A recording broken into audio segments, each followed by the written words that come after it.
They burned his world to ashes. His home, his peace, the people he loved most, gone in one night of fire and betrayal. The town whispered that Kane vanished, swallowed by the same darkness that took everything from him. But legends don't die, they wait. A year later, under a blood-red sky, the sound of thunder rolled across the desert, not from the clouds, but from engines. 700 of them. They followed a single man whose eyes no longer held mercy. No one in that town knew the quiet stranger they'd once pitied was their reckoning. No one knew he was the commander of an army of riders bound by loss, loyalty, and rage. And when he finally called them home, hell itself answered. Because this time, the road wasn't carrying him toward forgiveness, it was carrying vengeance. Before this story begins, I have to warn you, no one walks away from it the same. Because this isn't just about vengeance. It's about the line between justice and fury, and what happens when that line burns away. You'll meet a man who lost everything, his wife, his mother, his peace. You'll see what he becomes when the system fails and the road calls him back. But as you watch, you'll have to decide for yourself.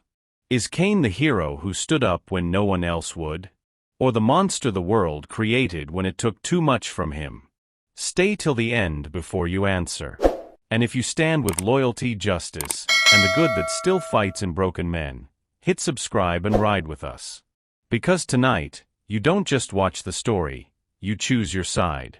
They say the road remembers the weight of every tire that's ever touched it. But some riders, they disappear so completely, even the wind forgets their name.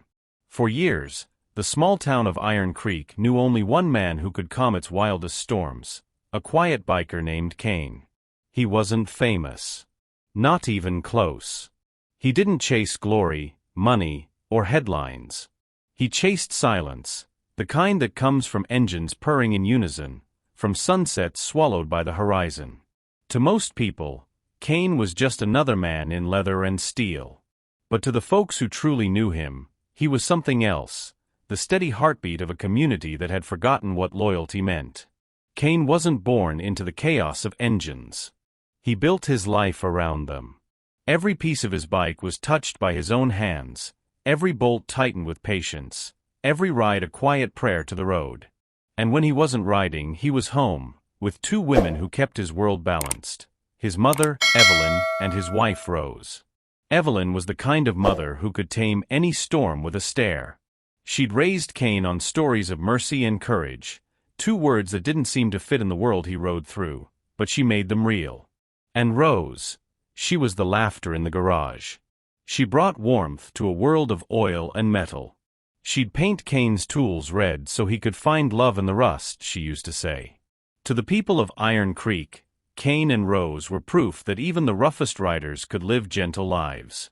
They fixed broken bikes for free, helped stranded travelers, shared meals with strangers. Some called him too soft for the life he lived, a man who could fight like a demon but chose peace instead. Kane would only smile and say, "Peace doesn't mean weakness. It just means I'm not done trying." But peace has enemies. And in Iron Creek, they rode on black bikes with no names. It started with rumors, a gang moving in from the east. No colors, no code, no respect. They weren't riders. They were predators dressed as men of the road. They called themselves the Serpents, and their leader, Vex, had a taste for control. Kane knew the type. He'd seen men like Vex before, all swagger, no soul. He tried to stay clear. He had no interest in wars or power. But trouble doesn't ask for permission. It finds you, tests you, breaks you, until there's nothing left but what you really are underneath. The first time Kane crossed paths with the Serpents, it was over a simple favor. A local boy, barely 18, had gotten tangled up in their world, promised a cut of profit in exchange for delivery runs.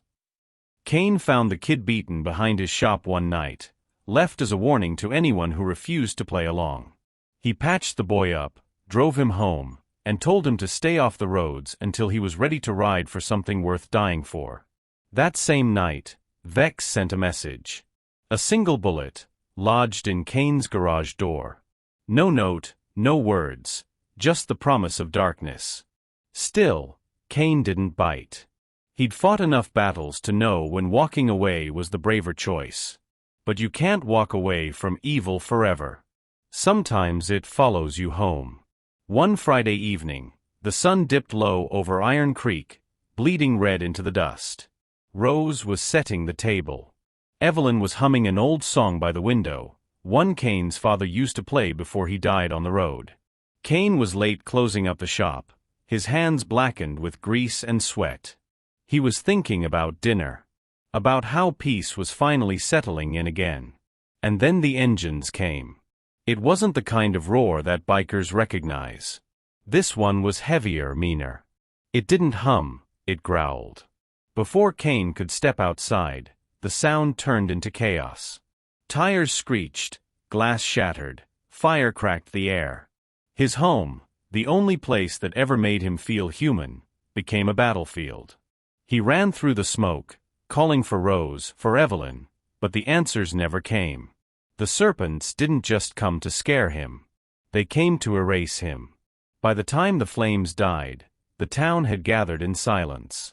Kane stood there, black ash covering his face, holding what was left of the only world that had ever loved him. His eyes were hollow, not wild with rage, not even filled with tears. Just empty. Iron Creek had never seen him that quiet before. Because when a man like Kane goes silent, the world should tremble. The next morning, the shop was empty. The house was gone. And Kane was nowhere to be found. No note, no goodbye. Just tire marks stretching out of town like scars. They said he lost his mind. Some said he joined another club, vanished into the mountains, or turned himself into a ghost. But those who really knew Kane said something else. They said he went to war with his soul. For nearly a year, Iron Creek forgot him. The roads went back to their routines, the dust settled. But every once in a while, someone would claim to hear it, a faint rumble in the distance, just before dawn. The kind of sound that makes your heart slow down for a second. Like the earth itself was waiting for something. And in that silence, a legend began to form. They called it the Commander's Return. They didn't know when, they didn't know how, but they knew Kane would come back. And when he did, the road would remember his name. He wasn't hiding. He was rebuilding. Somewhere beyond the desert highways, in the ruins of forgotten biker camps, Kane began to gather the lost. The broken. The betrayed. Men who'd buried brothers. Riders who'd watched justice rot while evil ruled. Outcasts who still believed in loyalty when the world had given up on it. Kane didn't promise them wealth or glory. He offered something much simpler, purpose. They came to him one by one, drawn by something bigger than revenge. And under his quiet command, they became an army of 700 riders. They called themselves the Angels of Vengeance. But this isn't that part of the story yet. Before the engines thundered again, there was still one more road Kane had to ride, the one that led through grief itself.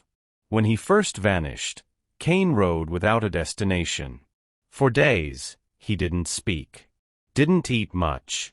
Just followed the wind. He wasn't running from the serpents. He was running from what they'd left behind. The smell of smoke, the echo of Rose's laugh, his mother's voice fading in the fire.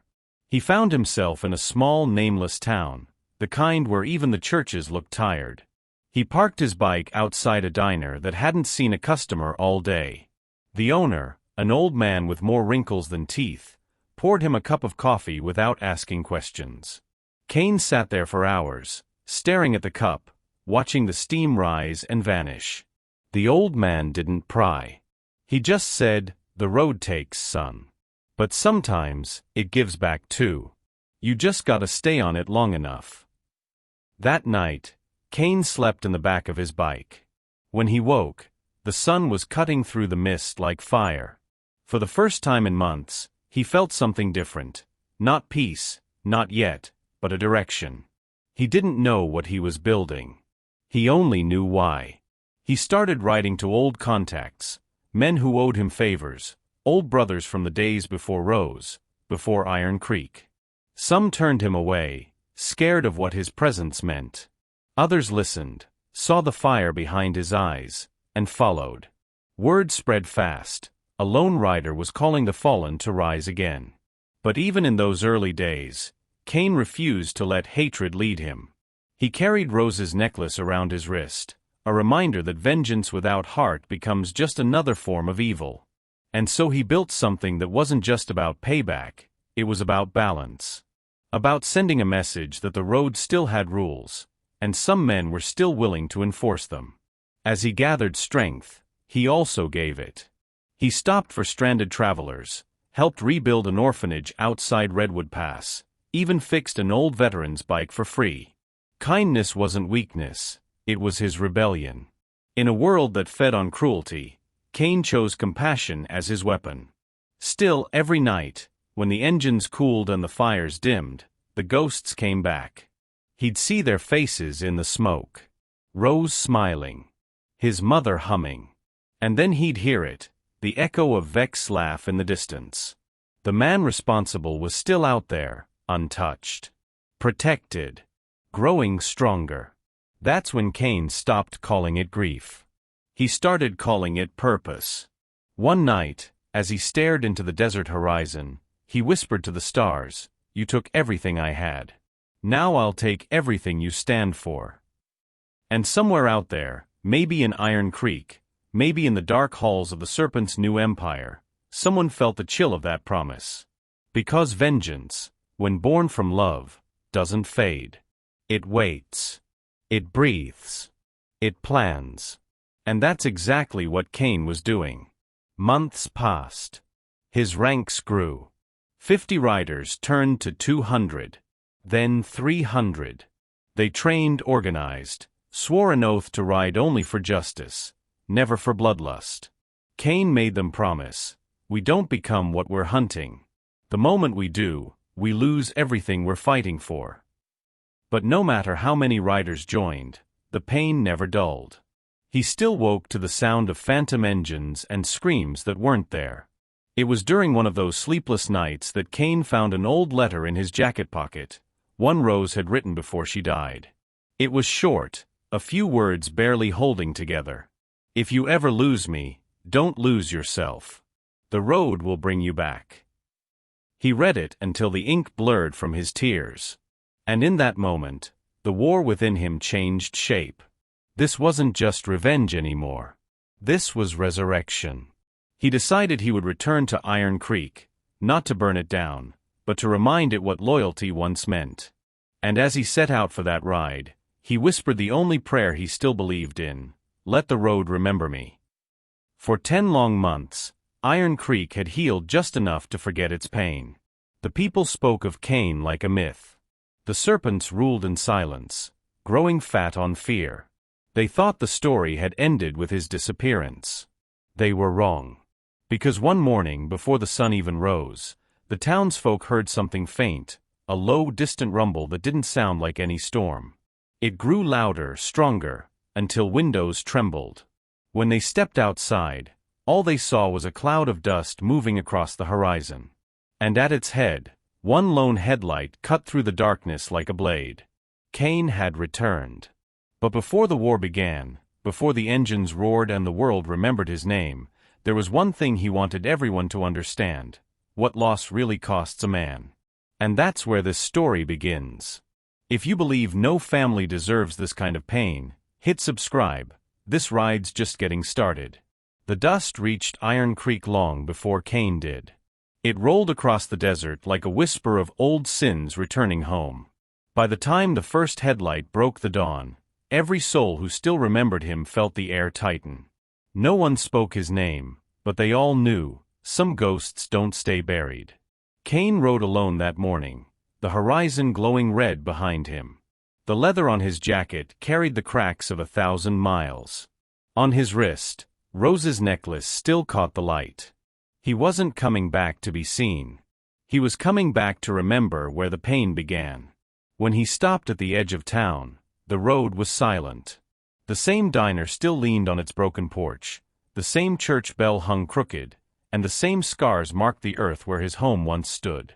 Only weeds grew there now, wild, defiant, uninvited. Kane dismounted, knelt in the dust, and pressed his hand against the ground. "I'm back," he whispered, though the words were meant for ghosts, not men. For a long time, he said nothing else. The road around him was empty, yet it carried the echo of engines waiting for command. Somewhere beyond the horizon, his riders were gathering, men who had answered his call without question, leaving jobs, families, and safety behind. Each of them had a story carved from loss. Each of them carried a reason to follow him into fire. They didn't come for revenge alone. They came because they believed in the myth of Kane, the man who once chose mercy when the world chose violence. But what none of them yet understood was that the man they followed wasn't the same one who'd left Iron Creek. That night, Kane met with his first 3 captains, old brothers from rides long past. There was Rook, the strategist with scars running down both arms, Miles, quiet as smoke but deadly when crossed, and Deacon, a preacher once, now a man who found faith only in the hum of a well-tuned engine. They gathered in an abandoned barn outside town, candles flickering between them, maps spread across a cracked wooden table. "The Serpents own Iron Creek," Rook said.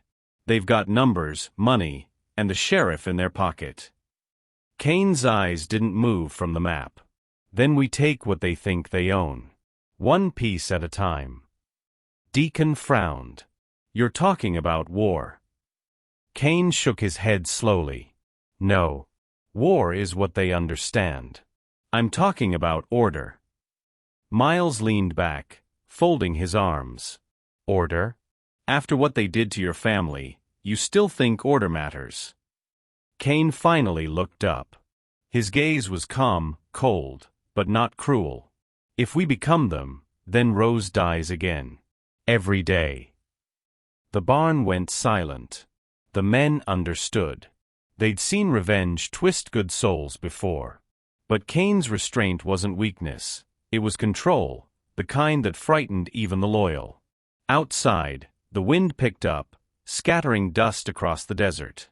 From far away came the first faint echoes of other bikes, more riders arriving, drawn by the promise of justice. One by one, their headlights cut through the night, gathering like fireflies around the barn. Soon there were dozens. By sunrise, hundreds. When Kane stepped outside, he faced an army made of pain and purpose. 700 men and women, their faces hardened by loss, their eyes burning with belief.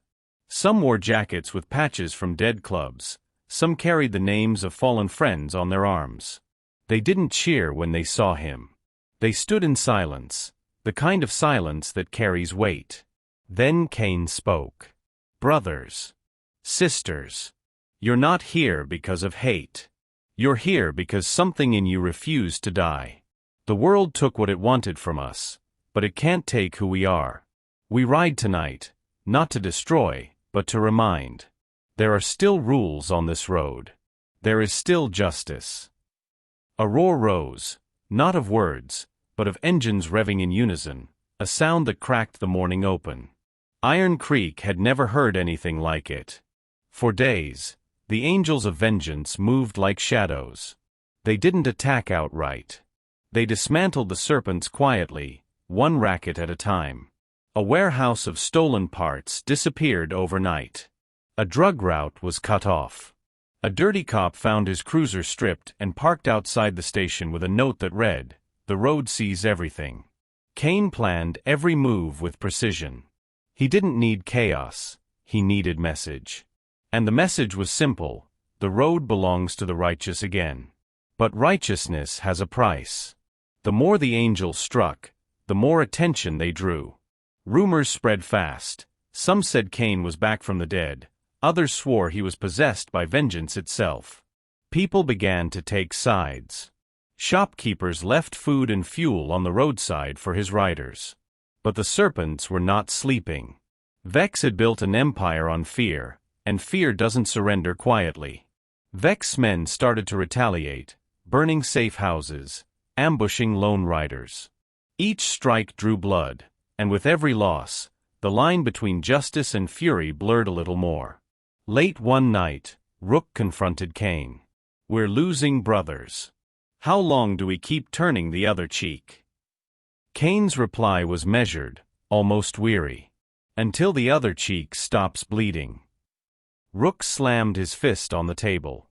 They won't stop, Kane. They're animals. Kane stood, the light catching the scar that now ran across his jaw. Then we show them what happens when you corner something human. The next day, the Angels rode through Iron Creek in daylight for the first time. 700 bikes lined the main road, engines idling low, a moving wall of thunder. People stepped out of their houses, hands over their hearts. Some cried. Some crossed themselves. No one dared speak. Kane dismounted in front of the sheriff's office. The sheriff himself stumbled out, sweating, pretending authority he no longer owned. Kane, he said nervously, whatever this is, you can't bring it here. We've got laws. Kane looked past him at the trembling deputies. You had laws, he said quietly. You just forgot how to enforce them. Without another word he turned, climbed back on his bike, and the Angels rolled out as one. Behind them, the town felt something it hadn't felt in a long time, safety and fear intertwined. But not everyone standing on that street believed in Kane. Among the crowd was Jonas Crow, a man once close to him, now wearing the serpent's mark beneath his jacket. Jonas had been Kane's mechanic years ago, a friend who envied his calm and his family's warmth. When Rose died, Jonas lost the only light that ever reached him. He blamed Kane for surviving.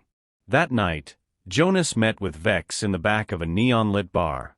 The Serpent leader listened as Jonas described the Angels' movements, their growing coordination, their code of restraint. Vex smiled. Restraint, he said, tapping ash from his cigar. That's a weakness. And weaknesses get exploited. He poured Jonas a drink. You can help me, brother. Feed me what I need, and you'll get what you always wanted, a seat at the top. Jonas hesitated. He wasn't driven by greed, he was driven by pain. And what about Kane? Vex leaned closer. Kane's story ends when I say it does. Jonas looked down at his reflection in the whiskey glass. He saw a man already drowning. But he nodded anyway. Back at the Angels' camp, life moved like ritual. Every night, they gathered around the fire, sharing stories of lost ones. Kane rarely spoke during these vigils, but when he did, everyone listened. One day, he said softly, we'll ride without fear again. But to earn that, we have to remember why we started. Every engine you hear tonight carries a story of someone worth fighting for. Don't let those stories turn to hate. The men nodded. Yet beneath that unity, tension brewed. Not everyone agreed with Kane's restraint. Some wanted open war, full retribution. Rook could sense the divide widening. He warned Kane, but Kane believed loyalty would hold. What he didn't know was that betrayal was already riding among them. Jonas delivered maps, plans, supply routes, little pieces that seemed harmless until Vex stitched them together. Within weeks, the Serpent struck back hard, ambushing a supply convoy on the ridge. 5 Angels died. 2 more were captured. When word reached the camp, silence fell. Kane stared into the fire for a long time before speaking. Find out how they knew. Rook and Miles exchanged grim looks. We already did, Miles said quietly. Someone's been feeding them. Kane's eyes hardened. Who? No one answered. Trust, once the strongest thing in their brotherhood, now trembled like a candle flame. Over the next days, paranoia spread. Every conversation ended in suspicion. Some men whispered that Kane had gone soft. Others accused Rook of leaking orders. The unity that had once felt unbreakable began to fracture. And somewhere in that growing darkness, Jonas Crow watched it happen with guilt clawing at his throat. The final crack came on a night of storm. Lightning cut across the sky as Kane prepared a small strike to rescue the captured riders. He gathered his most trusted, Rook, Miles, Deacon, and led a dozen bikes into the hills. Rain turned the dirt roads into rivers. The engines screamed against the wind. When they reached the ridge, there was no camp. No captives. Only empty cages and the smell of gasoline. "It's a trap," Rook shouted. The explosion answered him. Fire tore through the night, throwing metal and men into the air. Kane hit the ground hard, the roar of the blast swallowed by thunder. When he looked up, the ridge was burning. Half his team gone. The rest scattered into the dark. He dragged Miles from the wreckage, his own arm bleeding, and realized what had happened. Someone had told Vex everything: time, place, route. There was no other explanation. Back at camp, soaked and bleeding, he faced the surviving riders. His voice was hoarse but steady. "Someone among us sold out his brothers." The words hung heavy in the rain. Jonas stepped forward, trembling, lips pale. "Kane, listen." But before he could speak, Rook lunged, grabbing him by the collar. "It was you, wasn't it? You led them right to us." Jonas didn't fight back. He only said, "I didn't mean for it to go this far." Kane stepped between them. His stare could have frozen fire. "Tell me why." Jonas swallowed. "Because you had everything I wanted. Peace. Family. People who believed in you. And when they died, you still had purpose. I had nothing. Vex promised I could build something new. I thought I could control it, keep you safe. By feeding him my brothers." Kane's voice was barely a whisper, yet sharper than any blade. Jonas's tears mixed with the rain. "I'm sorry." Kane closed his eyes. For a long moment, he said nothing. Then he turned away. "You're not sorry yet." He didn't raise a weapon. He didn't need to. The silence of 700 engines did it for him. Jonas disappeared into the storm that night. Some say he rode straight into the desert, never to be seen again. Others claim Kane let him live because killing him would have made vengeance too easy. But the damage was done. The angels of vengeance were now divided, half demanding retribution, half clinging to Kane's vision of order. And Vex watched from afar, smiling, knowing he'd planted a seed that would rot the Brotherhood from within. As dawn broke over Iron Creek, the fires still smoldered on the ridge. Kane stood alone on the hilltop, his coat torn, his arm bandaged. Below him, hundreds of riders waited for command, their faith shaken but not gone. He looked down at them and said only one thing: "We bury our dead, we heal our wounded, and we ride again. The road doesn't end here." The engines started one by one, low and steady, a heartbeat restarting after flatline. Still, inside Kane, something changed. Forgiveness had kept him human, but betrayal had reminded him what monsters sound like when they whisper your name. And as he looked toward the horizon where Vex's empire waited, the line between justice and vengeance blurred once more. Comment: "I stand with Kane, if you'd never forgive betrayal like this." The storm passed, but its echoes lingered. Iron Creek smelled of rain and gasoline. The hills above town still smoked where the ambush had burned through the night. The angels of vengeance buried their dead at dawn, rows of makeshift crosses lined against the horizon, each marked not with names, but with road signs, old highway markers, pieces of license plates, fragments of the road that had carried them. Kane stood among them in silence. No prayer. No speeches. Just a man staring at what loyalty had cost. The sun broke through the clouds, bleeding light across the graves. Rook approached, his face pale and streaked with ash. "They'll want answers," he said quietly. "They deserve them," Kane replied. The two men walked back through the camp, now little more than torn tents and wounded spirits. The roar that once united 700 hearts had quieted to whispers and doubt. Some riders had already left, their faith burned up with the ridge. Those who remained watched Kane, waiting to see if he still had a soul to follow. That night, he called what was left of his army to the center of camp. The firelight flickered over their faces, hollowed by exhaustion. Kane stood before them, his bandaged arm wrapped in black cloth, his voice low but certain. "We've lost brothers. We've been betrayed. But if you're here, it means one thing: you're not done fighting. I don't care if we ride 100 or 10. We finish what we started." Someone shouted from the crowd, "For revenge."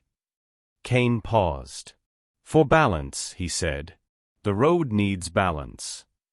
There was no cheer this time. No roar. Only the steady hum of engines starting again, as if the bikes themselves understood the vow. In the weeks that followed, Kane rebuilt from ashes. He rode harder than ever, from one border to the next, gathering what was left of the Angels and forming a smaller, sharper force. Gone were the parades of 700. Now they moved in packs of 10, ghosts on the wind, hitting the serpents where it hurt, supply chains, hideouts, safe houses. Vex's empire began to shake. The man who once ruled through fear found himself hunted by something colder: patience. Still, vengeance alone couldn't mend what had been broken. Kane felt the weight of every life lost. He'd lie awake at night, Rose's necklace pressed against his palm, his mother's voice echoing in the wind. Kindness isn't weakness. But kindness felt far away now. Every time he closed his eyes, he saw the ridge on fire. He saw Jonas's face, wet with rain and regret. And he saw Vex, laughing in the dark. It wasn't long before the two would meet again. The Serpent stronghold lay just outside the old freight yards, a fortress of steel and rust, lit by floodlights and guarded by mercenaries. No law dared touch it.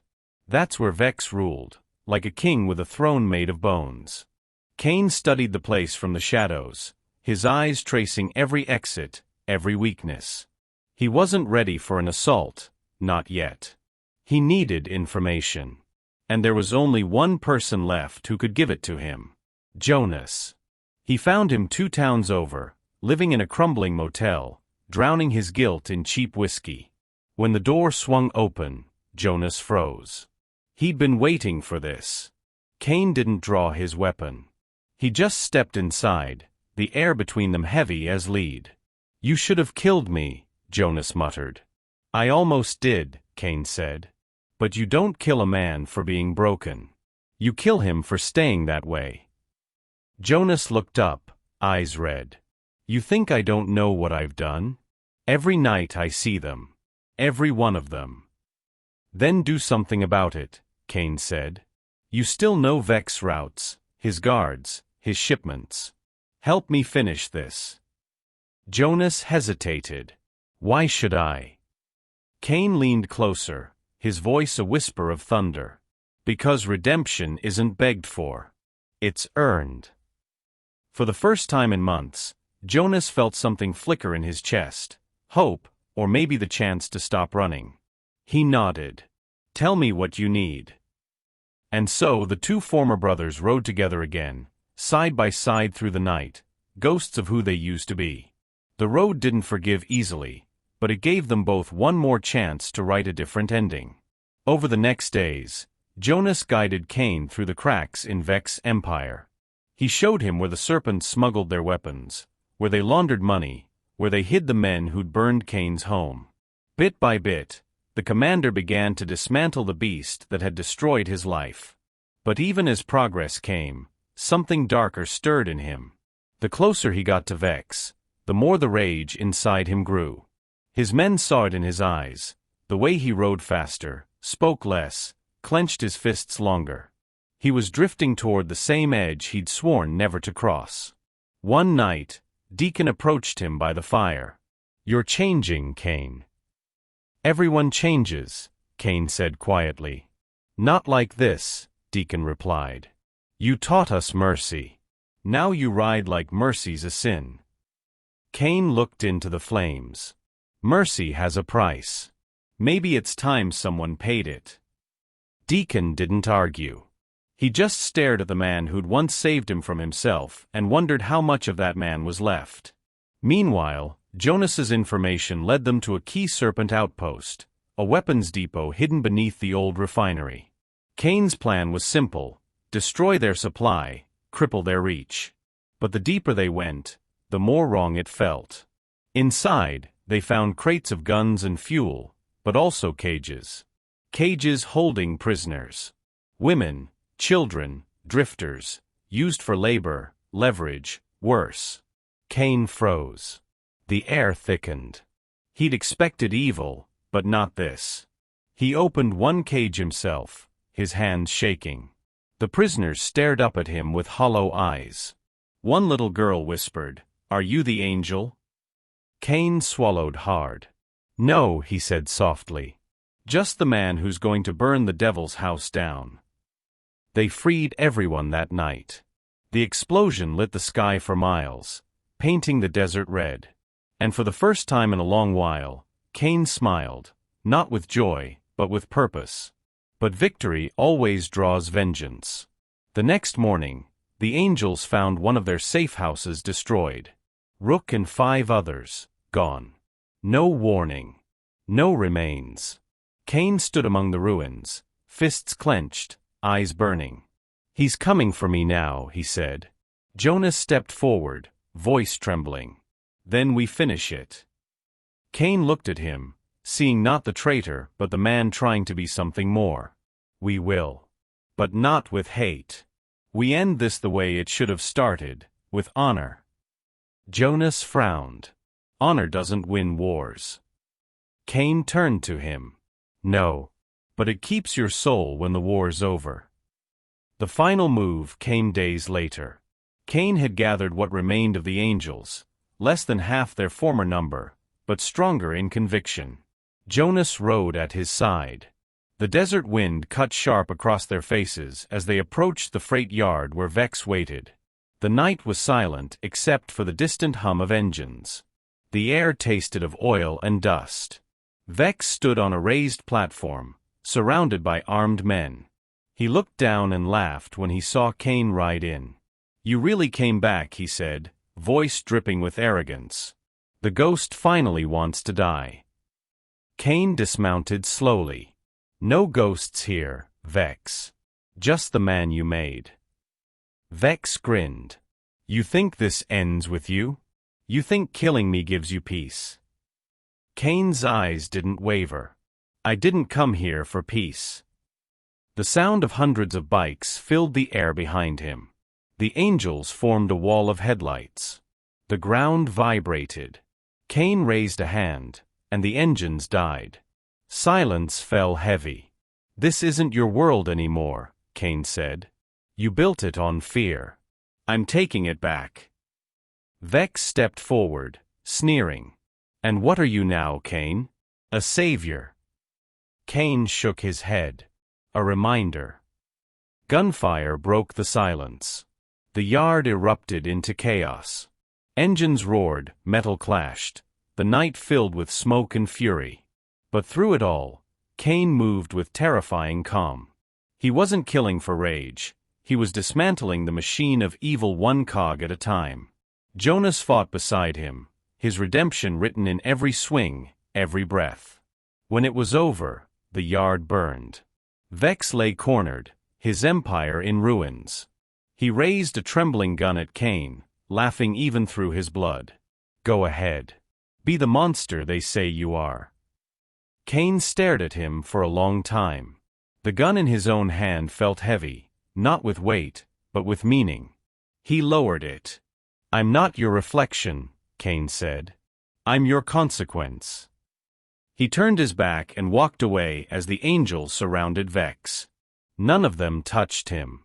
Kane's mercy was his final sentence, because a man like Vex could never live peacefully knowing he'd been spared. When dawn came, the battle was over. Iron Creek woke to silence again, but this time it wasn't fear, it was peace. The serpents were finished.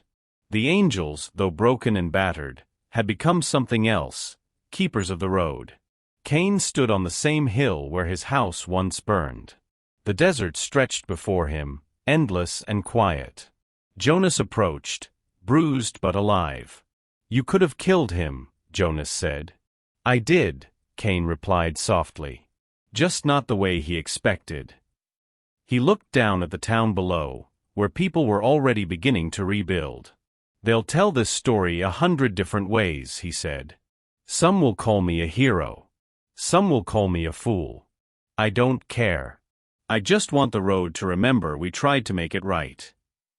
Jonas nodded. "What happens now?" Kane smiled faintly. "Now we ride." The engine started again, low and steady, carrying the weight of everything they'd lost, and everything they'd learned. And as they rolled into the horizon, the sun caught the silver chain around Kane's wrist. Rose's necklace. A glimmer of love that survived even vengeance. Because some rides never end, they just find new roads. The war was over, or so they said. The desert didn't care, it kept its silence. Kane sat on a rock above the freight yard, a black smear of smoke twisting into the pale morning. The wind smelled of burnt oil and wet steel. His hands shook though the fight was done. Every scar throbbed with its own heartbeat. He told himself he'd won, but victory felt like someone else's story. The serpents were gone, Vex finished, yet the ache inside him stayed, steady, loyal, unrelenting. When the wind shifted, he could still hear the screams, still taste the metal in the air. Jonas climbed the ridge behind him, limping, bandaged dark with sweat. "It's done," he said. Kane didn't answer. His eyes followed a column of smoke until it faded into the sky. "Smoke always finds a way out," he murmured. "Wish the soul worked the same." Jonas lowered himself beside him. "You saved people. The town. Hell, maybe the whole road." Kane gave a dry laugh. "Saved them from what? The monsters we used to be, or the one I'm turning into?" They sat there until the sun burned away the last of the mist. Then Kane stood. "Bury the brothers. Leave no mark of this place. Let it die quiet." By nightfall the angels were gone. Some rode north, some home. None looked back. Kane didn't stop them. A leader can hold men together for war, but peace demands something gentler, something he no longer owned. He rode alone for 2 days, heading west where the desert stretched endless and cruel. The road shimmered like glass under the sun.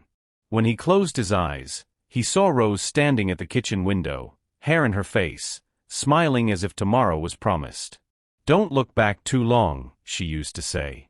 "The road only forgives the ones still moving." He opened his eyes and kept riding. Iron Creek tried to heal. The sheriff's men collected what remained of the serpents. Townsfolk rebuilt with quiet gratitude and fear. When Kane finally returned, he found the sheriff waiting on the steps of the station. "You did the town a favor," the sheriff said, rubbing the brim of his hat. "But the higher-ups don't see it that way. They want you gone, Kane. They want the legend to disappear before it grows fangs." Kane looked past him to the children sweeping glass from the street. "The legend already has fangs," he said. "It's just learning to bite the right way." The sheriff sighed. "You leave tonight, we call it square. Stay, and they'll hunt you like the men you buried." Kane nodded once. "Then I'll leave." He rode to the edge of town, to the patch of dirt where his house had been. The foundation stones were half buried now, weeds sprouting through cracks. He dismounted and walked through the ruins, tracing ghosts with his fingers, the outline of a doorway, the charred stump of a table leg, the spot where Rose used to set her coffee. In the ash he found a sliver of metal. When he wiped the soot away, it gleamed, a melted ring warped but still whole. He closed his hand around it until the edges bit his palm. Behind him came footsteps. Jonas again, carrying 2 helmets. "I figured you'd be here," he said. "There's nothing left but ghosts, brother." Kane stared at the ground. "Ghosts built this. They deserve a goodbye." Jonas looked toward the hills. "What happens after?" Kane smiled without warmth. "After? The road decides." They buried the last of the fallen that evening. Crosses made from old road signs leaned in the wind, rattling softly, like applause for the dead. Kane spoke no sermon. He just said their names under his breath, one after another, until the desert took the words away.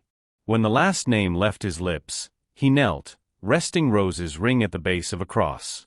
"Forgive me for what I had to become," he whispered. The only answer was the sigh of wind across rusted metal. Days blurred together. Kane traveled west, stopping where the world forgot itself. Motels that smelled of dust and gasoline. Dinners bought with favors. He slept little. Every horizon looked the same, endless, empty, waiting. Sometimes he'd spot another rider broken down by the road. He always stopped. Helped fix the chain, patched the tire, shared water. No payment, no name. Then he'd leave before gratitude could find him. The acts didn't cleanse him, they just kept him human. Each kindness a spark against the dark pressing inside his chest. One night he stopped near an abandoned church. The roof had caved in, but the bell still hung. He pulled the rope once, and the sound carried far into the desert. He sat on the steps, staring at the sky. Clouds drifted across the moon like slow smoke. "You still watching, Ma?" he asked quietly. "You'd hate what I did. But maybe you'd understand why." He thought of her words, "Kindness isn't weakness." He had turned them into a weapon. That was the sin he could never confess. Weeks later he found himself in a new town, small and bright with neon, pretending innocence. At the bar, a man told stories of the Angel of Ashes, a rider who appeared after accidents, leaving silver chains on the seats of wrecked bikes. Some said he was punishment, others salvation. Kane listened from the corner, face in shadow. The story was wrong in all the right ways. Myths always were. When the bartender asked if he'd ever seen the angel, Kane finished his drink and said, "Every morning in the mirror." Then he left. The desert wind grew colder. Winter crept down from the mountains, laying frost on the asphalt. One evening, while camping by the roadside, Kane heard an engine behind him. Jonas again, persistent ghost, maybe friend. "You could stop running," Jonas said, warming his hands at the fire. "Stay somewhere. Start over." Kane shook his head. "There's no starting over. Only keeping on." Jonas watched him for a while. "You forgive him?" Vex. Kane stirred the embers. "I forgave him the moment I walked away. Forgiveness is just another kind of punishment. He'll live with knowing he mattered to me once." Jonas nodded slowly. "And yourself?" Kane didn't answer. When dawn came, Jonas was gone. Only a note remained, tucked into Kane's saddlebag. "You gave the road back its soul. Don't lose yours." He folded the paper and rode east, into sunrise. Time drifted. He no longer counted days. Towns blurred into horizon lines, names forgotten before he left their outskirts. Sometimes he'd stop by a memorial or a fresh cross on the shoulder, leave a coin or a chain. People began to recognize the gesture. Rumors spread again, this time softer, reverent. He became a myth twice over, the avenger who'd vanished, the ghost who helped strangers. Neither felt true, yet both were easier than being a man still learning how to breathe.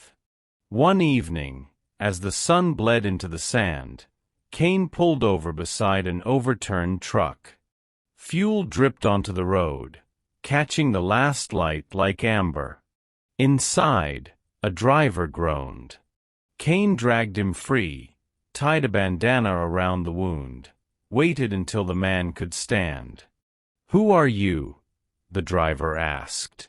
Kane paused, considering the question that no longer had an honest answer. "Just another rider," he said. Then he left the silver chain on the truck seat and rode off before the man could thank him. The driver would tell the story later, how the Angel of Ashes saved him at dusk. The legend grew another mile longer, while the man himself disappeared deeper into the wind. That night, Kane stopped on a cliff above the desert. Below him, highways wound like veins of light. carrying the lives of people who'd never know his name. He thought about forgiveness again, not the clean kind preached in church, but the rough version forged on the road. Forgiveness, he decided, wasn't about forgetting. It was about living with the memory and choosing not to let it rot you from the inside. He wasn't sure he'd mastered it, but he was still alive. Maybe that was enough. He kicked the stand, started the engine, and listened as the rumble echoed off the canyon walls. Maybe forgiveness isn't peace, he said to the night. Maybe it's just learning to live with what the fire leaves behind. He pulled his goggles down, eyes catching the red glow of the horizon. Kane never found heaven or hell, only the road between them. And on that road, every mile is a choice. If you think forgiveness takes more strength than vengeance, hit like. Let's show what real power looks like. The engine roared once, then faded into distance. The road, as always, remembered. Thank you for riding this road with me till the end. Kane's story isn't just about revenge. It's about the choices we all face when life burns everything we love. Some choose hatred. Some choose healing. Most of us live somewhere in between. If this story hits something real inside you, don't let it stop here. Hit subscribe and ride with us for the next one. More stories of loyalty, loss, and the strange kindness that still lives in dark places. Drop a comment with what forgiveness means to you, because sometimes the strongest riders aren't the ones who fight, but the ones who keep going. Until the next story, keep your engine steady, your heart kind, and your road true.